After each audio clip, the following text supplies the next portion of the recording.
It affects everyone differently, and it's everyone's point of view. It's more than a talk show. It's a reality check. It's Reality Check with Monica Zukas.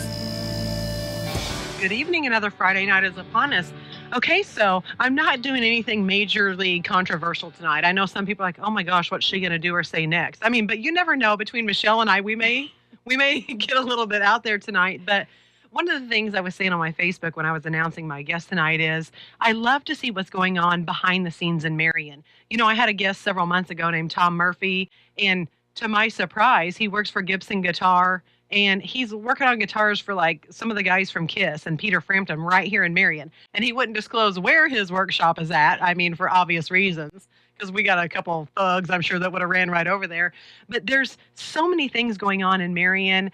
And it's fascinating for me to bring people in here that most people think they know what's going on with them, but they really, really don't. And one of the places that's been a staple of our town for many, many years is what used to always be called Joyce's Bridal. I remember when I was a little bitty girl, every year they'd have their shows, and all the beautiful girls that I looked up to that were on homecoming court and all that would get their dresses from Joyce's, and we'd go watch. And it's January and nobody has a tan, but we still think they're so beautiful standing on the little pedestals. And it's just neat to see what's going on. But Michelle Holmes, she has owned Joyce's for how many years now? I bought it in 1998. 1998. 15 years. Oh my gosh. Like, where's the time go that we were talking about before? Exactly. 15 years ago, she bought Joyce's, and just the history of Joyce's is fascinating. What's going on at Joyce's now? Michelle is a pageant director for people all over the United States, and I had no clue. I mean, I thought I knew, but I didn't. And so I just want to jump right in. And first of all, get a little bit of history on you, because you were born and raised in Marion, right? Regular old little Marion girl. Actually, I was born in Champaign while my dad was going to U of I. Oh, really? Yes. Oh, they had you young. Yes. And you're the first of how many in your family? 4.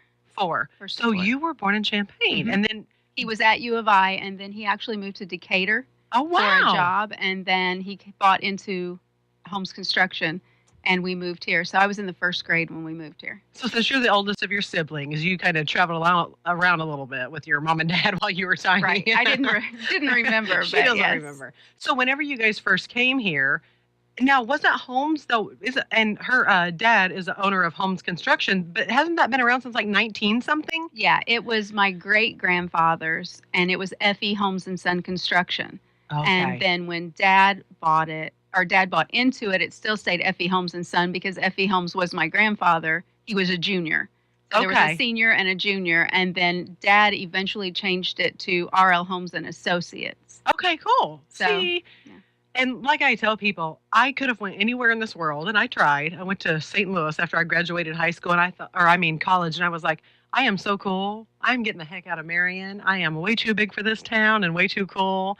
I got my degree in freelance court reporting, went to St. Louis, and actually lived with one of your girls, Amanda Reynolds. Right. That she, we'll talk about in a little bit, is one of the beauties that was pumped out of Marion as a pageant queen. And I hated it. I loved my job. I made great money. I got to, rub elbows with the big attorneys and go downtown in the big buildings. But I thought, the people at the bank don't know me, and the people at the grocery store don't know me. And I liked being in my small town. So I know that I was born, raised, and I will die in this town.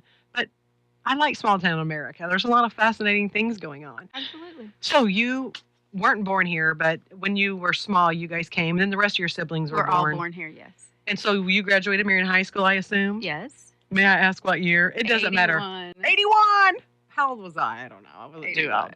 And whenever I keep it, I'm like, you don't age. Like, is there something going on over there at Joyce's that you guys were like, it's all rubbing on smoke you? and mirrors. Pageants are full of smoke and mirrors. Yes. So absolutely, I use the same tricks on me, or try. Well, and sometimes I feel like, golly, when I don't have my makeup on, I don't feel so pretty. And after I had Nicholas, I remember I didn't wear makeup for a while.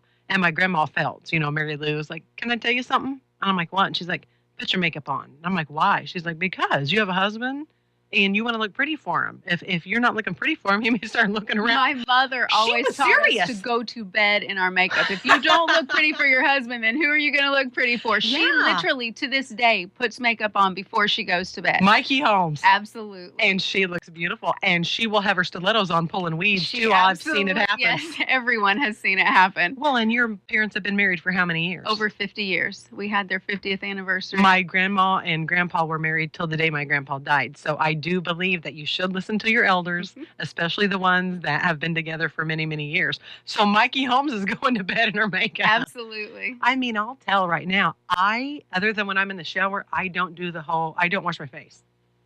Oh, I do. No, I do not. Like, I'll go to bed like this tomorrow, and I'll wake up, and boom, I'll be ready to go. No, I still use a Clarisonic, too. They're amazing. Really? Oh, they're awesome. Is that the little machine? Yes, they're fabulous. Do you ever watch, and I didn't realize, what's her name that was on the news, that she does the beauty broadcast? Yes.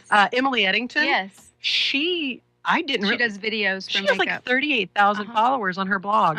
And that's why she quit the news, and that's why she's out on her own now. And she'll like hold it up and be like, "Hi, here's this," and start tweezing and plucking and show you all kinds of the Clarisonic. It's great. Well, see, and it seems like every time I start washing, I'd get the zits. Well, that's because you're actually getting the dead skin off, and the impurities are coming out. I need to watch it because the muffin top's coming on and the gray hair's coming on. So, some people that say, "Hey, Michelle, I mean, you look really good," whatever. You're not just lucky, right? Well, genetics, I'm sure, is part of it. But I mean, you try. Absolutely. See, it does matter. I had chicken for lunch.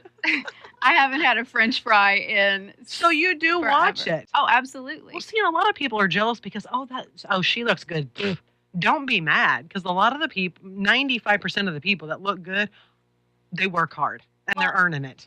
Girls are paying me for me to teach them how to walk, how to stand, how to look good, and for advice.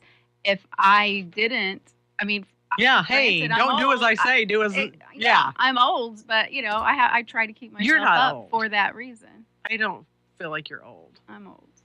You're not old. I'm old. So anyway, a lot of people think, oh, well, there's Michelle Holmes. Look at her. She owns Joyce's. I bet, just somebody bought it for her, handed it to her, whatever. That is so not the case. No. You did not go to college for marketing or to own a business, right? No, I didn't. I actually got married at 19. Oh, wow. And had my daughter at 21. Samantha. You know she's listening thinking, oh, God, please, Monica and Mom, please don't say anything crazy. She was afraid to even come here. She's like, I am not showing my face there tonight. Because who knows between the two of them what's going to happen. No. So married at 19. Married at 19, Samantha at 21. And she was literally a baby in a pumpkin seat when I started doing nails. Yeah, because that's the first... my first memory of you, of course, is doing my nails for like prom. I think my aunt or my grandma or somebody, they're like, go to Michelle, she'll do your nails. And you're like, oh, you don't usually do this, do you? And I'm like, no, these babies are getting popped off tomorrow after prom. I did your aunts, your mom, or your grandma. I don't think I ever did your mom. I did your aunts and your grandma. I know, for years. Marcia or Sherry? Marcia and Sherry both. Okay. And then Grandma Mary? Yes. See? Yes. And so I remember coming to you to get my nails done. So it wasn't like you had this perfect dream coming, I'm going to college and then I'm going to own my own business and whatever. You got married and had a baby and I got married, started doing nails. Got a job. Were you putting her over to the side or was somebody watching her? Actually, no, I didn't take her to work with me because of the smell. Now she might be breathing some fumes. Absolutely. But no, I started with the nails and worked for someone else and then realized, hey, she's taking a lot of my money. I could do better if I had my own place. So then I went on my own into a beauty shop. So you had a little Kris Jenner in you. Yeah. I was in different salons. I was with Ken Taylor at First House of Cosmetology. I was with Donna. Was he HQ back then? No, he was First House of Cosmetology. Oh, wow. That was was that the name of his facility? Yes. First House of Cosmetology by Taylor. Where was it? It's a little long. Right past Ray Fosse Park. Thank God there wasn't websites back then, because my God, I couldn't have typed that in the URL. No. And I was at Donna Dameron's on White Street. I was with Betty Fisher at Chantilly too. So you were doing nails. You were working. You were earning your money. I did nails in different salons, and then I eventually started my own. Well, it was always called Perfect 10 Nail Salon, but then I finally had just my shop. I wasn't in a beauty salon any longer. Then I had my shop. And Valerie Henshaw came to work for me. Oh, my gosh. And then other girls were in and out, but Valerie had worked for me. Now, I would have been coming around for prom and homecoming nails in about 93 or 94. So were you had your own? Absolutely. And I believe Valerie was there with you then. Yes. So at what point in time did you get into the Joyce's thing? Well, I was actually doing Joyce Followell's nails, and my shop was in her building, in the old Toy Kingdom building, which is, yeah. Toy Kingdom was my Toy fave. Kingdom. So I was in the shop. I think there's maybe a nail shop there now. There is. At the end. Okay, so for those of you that don't remember Toy Kingdom, I mean, I'm 36, so anybody younger than that probably won't. It's the Village Center Mall. The Village Center right across from Hardee's. And right now, one of my good friends, Mackenzie Smith, has the color room in there. Absolutely. And that's where Chantilly was. Yeah. And Dr. Barnes has his dentist office in there. And he was there as well. And there is a nail place in there. Right. So, and is there Diamond Designs or something in there? Yes. And there's a jewelry and they were store? there too. So that's where you initially and the bag started. lady. So yeah, I was Sherry the bag lady, one of my friends. Sherry's in my old spot. Where you were. Right, in the Joyce's old spot. Oh my gosh. So I was doing nails, doing Joyce's nails. And there was Robin's shoes. Yes, that was gone though. That was later? Yeah, that was earlier. That was earlier than that. So I was doing Joyce's nails one day, and she said, "Kid, you need to buy my store." You're like, whatever. Seriously, she gave me a week, literally, to decide. How old were you at that point? Early, young? Well, it was 15 years ago. 35. So you were, had it ever crossed your mind before? Or did she just on a whim say? I was doing the pageant thing. I had prepared Nikki for Miss Illinois. So that was in 95. So we had already done Miss Illinois USA. I was working with other pageant girls, Autumn Waterbury in 97, who ended up first runner-up at Miss Teen USA. And so she said, you could do pageants in the store, because I really wasn't as interested in the bridal. She was bridal and prom at that time. Right. And you're like, I don't care. I'm trying to. Yeah, I want to do the pageant thing. And she said, well, you can't do that by itself. It'll never make it. And she was correct. I mean, that wouldn't have ever made it. There wasn't Joyce has a way of business. making her case, doesn't Absolutely. she? I mean, literally, kid, you got a week to decide one way or the other. So what'd you do? How'd you decide? Did you call your mom and dad and be like, I mean, is Joyce crazy, or should I think about this? Or what did your parents say? Well, I was really naive, because I walked in and looked around and thought, oh my gosh, if every one of these dresses is worth, $200, $300, then I'm going to be just rich tomorrow. I mean, yeah, this is so easy. This is great. I didn't realize that dresses discontinue every season. Like, and then they're basically worthless, because if you can't order off of them, you can't sell them. So she didn't tell me that, but look at this. I'm like, wow, this is great. Yeah, this is so cool. So so literally, I decided in a week. So Samantha was how old? Samantha, she was couldn't like have cared 10-ish? less, but she was Samantha's like 15 whatever. years ago. She's 29 now. So. We don't do math. Yeah. 14? Yeah, because she never bought her dress in advance. She would wait until the dresses that didn't and sell, would look and like then a she would perfect pick 10. a dress and wear it. And so. see, I was the oldest daughter in my family, like you are. Mm-hmm. I didn't have anybody to look up to. I had to forge my own way. I had to, and not that I might have left a great legacy for my sisters, but I mean, they knew when they were coming behind me who they were. Right. But I was like, okay, so did Nikki getting into the pageants kind of lead your way into all this? Yeah, Nikki literally just said, I want to do a pageant. I want to do Miss Illinois USA. And back then, you didn't have YouTube. You didn't get online and watch videos. There, it's like, what do we even do? What do we do? So literally. So did you kind of take over and go, okay, Mom, I'm going to do this. I'm going to figure this out. So I did literally get I guess it was a videotape. I mean, like a. Oh, you probably had the big camcorder. Yeah, we got the big tape, the big tape. Oh, because is that how she had to do her entry?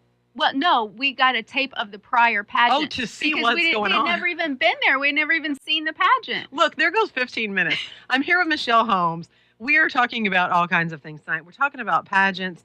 I'm talking about people that own businesses in Marion. And I love that I got to say business men and women, because there's a lot of powerful women and strong women in our town that are doing their own thing. And Michelle's one of them. Please stay with us. We have to take a quick break. We'll be right back.